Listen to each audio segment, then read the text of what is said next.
Bonjour et bienvenue dans cette nouvelle vidéo. Aujourd'hui, je vous emmène avec moi pour une petite balade du côté de chez moi. On va faire un mini carnet de voyage parce que l'été approche et que beaucoup d'entre vous allez peut-être partir en voyage ou pas. On n'a pas forcément besoin de prendre l'avion ou le train pour faire un carnet de voyage. On peut vraiment faire un carnet de voyage sur tout ce qui nous entoure. Ça peut être une petite balade, ça peut être une journée qui nous a marqué avec des petites choses du quotidien. Ça peut être également un carnet sur une semaine avec quelques petits détails de chaque jour. On peut vraiment s'inspirer de notre quotidien. Donc on va faire ce carnet de voyage en 5 étapes. Il y aura 5 vidéos. Comme d'habitude, elles sont très simples et accessibles à tous. Il n'y a pas besoin de savoir dessiner. Et dans cette première vidéo, je vais vous montrer également comment fabriquer ce petit carnet accordéon.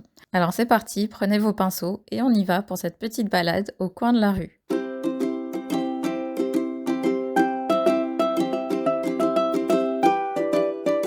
Juste avant de démarrer, bienvenue à tous ceux qui nous rejoignent aujourd'hui. Je suis Anna du blog Mes Carnets d'Aquarelle. Sur le blog et sur la chaîne YouTube, vous pouvez retrouver pas mal d'articles et de vidéos pour vous aider à peindre à l'aquarelle. Vous pouvez également vous inscrire aux ateliers du dimanche et récupérer votre livre gratuit. Je vous mets le lien juste en dessous dans la description.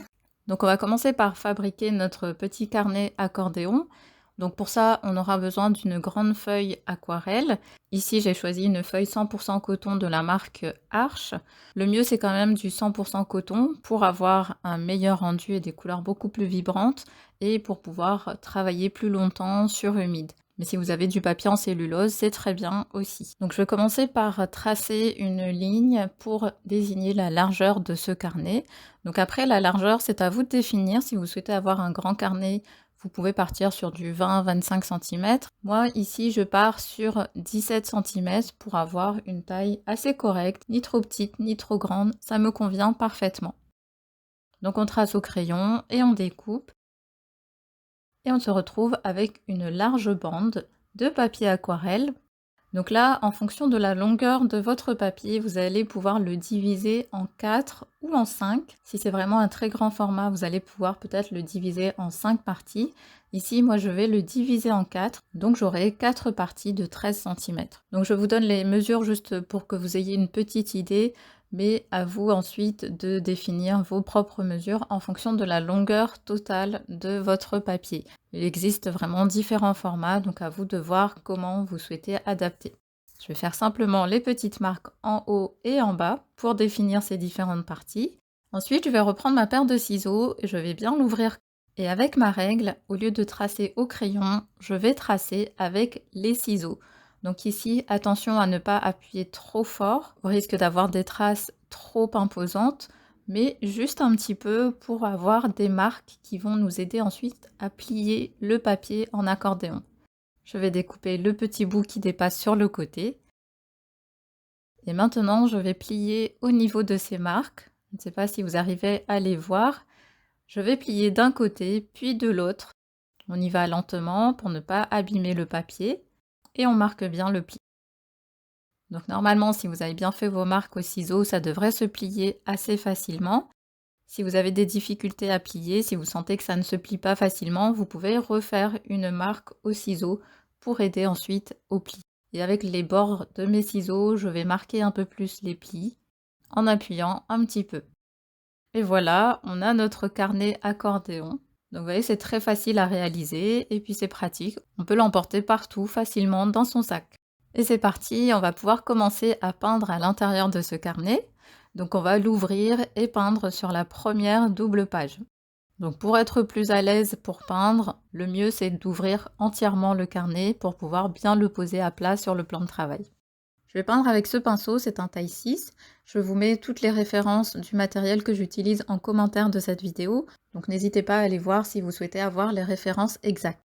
Et pour cette première aquarelle, on va peindre le début de notre balade, simplement des petites maisons. J'ai adapté bien sûr, je n'ai pas peint tous les détails. C'est aussi ce que je vous conseille de faire quand vous peignez un carnet de voyage. Le but c'est pas de retranscrire exactement tous les détails, mais d'interpréter à sa manière, de s'inspirer de ce qu'on voit. Donc je vais commencer par une couleur ocre, assez claire, je vais la diluer avec beaucoup d'eau pour qu'elle soit aussi suffisamment humide. Et je vais peindre ma première petite maison. Je vais faire simplement un rectangle au pinceau.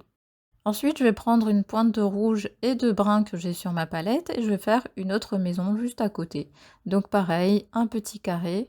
Je le trouve d'ailleurs un peu foncé, donc je vais diluer davantage en rajoutant de l'eau directement sur le papier. Et je vais reprendre un peu de ce rouge et brun pour renforcer le toit. Donc j'en rajoute sur le haut. Je fais également des petites fenêtres et pourquoi pas une porte. Et puisque ma peinture est encore bien humide, la couleur va se fondre à l'intérieur. Je prépare ensuite rapidement un gris. Pour ça, je vais prendre simplement du bleu et du brun. Et je vais peindre la route juste en dessous. Donc ça, c'est aussi un choix que j'ai fait, de ne pas peindre le portail et tous les détails, mais simplement une petite route, ou en tout cas une suggestion de route, avec des traits rapides sur le bas des maisons. Ensuite, je prends du vert pour faire un arbre à côté. Et je vais volontairement toucher la maison pour avoir également un fondu de couleur.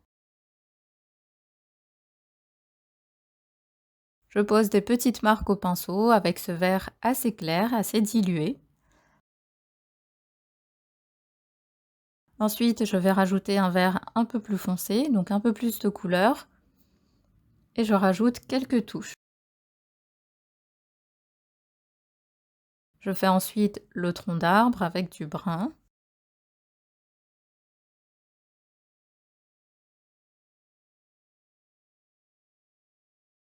Je rajoute quelques branches. Et là, je trouve que le tronc est un peu trop grand, donc ce que je vais faire, c'est que je vais reprendre du gris et rajouter une sorte d'ombre qui va sur le côté. Je vais rajouter un autre arbre sur le côté qui va se retrouver un petit peu derrière la maison. Celui-là, je vais le garder très clair, il sera en arrière-plan, donc on ne va pas focaliser dessus, on ne va pas rajouter trop de couleurs ni trop de détails. Et là, vous voyez, au milieu, il y a de la peinture qui s'est accumulée au niveau du pli de mon carnet. Ce que je vais faire, c'est avec un chiffon, je vais simplement récupérer. Donc je commence par tapoter mon pinceau sur le chiffon pour enlever l'excédent de peinture. Et ensuite, je viens récupérer avec le bout du pinceau la peinture qui s'est accumulée au niveau du pli. Je vais rajouter de la couleur sur cet arbre pour le renforcer et le mettre plutôt au premier plan. Donc pour avoir cette impression de profondeur, il faut garder des éléments en arrière-plan qui vont être plus clairs, plus flous, avec moins de détails, et quelques éléments au premier plan, comme cet arbre, avec beaucoup plus de couleurs et un peu plus de détails. Donc là, j'ai rajouté des verts un peu différents, le tronc, des branches, une ombre, etc. Et ensuite, une fois que c'est bien sec, je vais faire un cocotier au premier plan. Donc je commence par prendre du brun pour faire le tronc.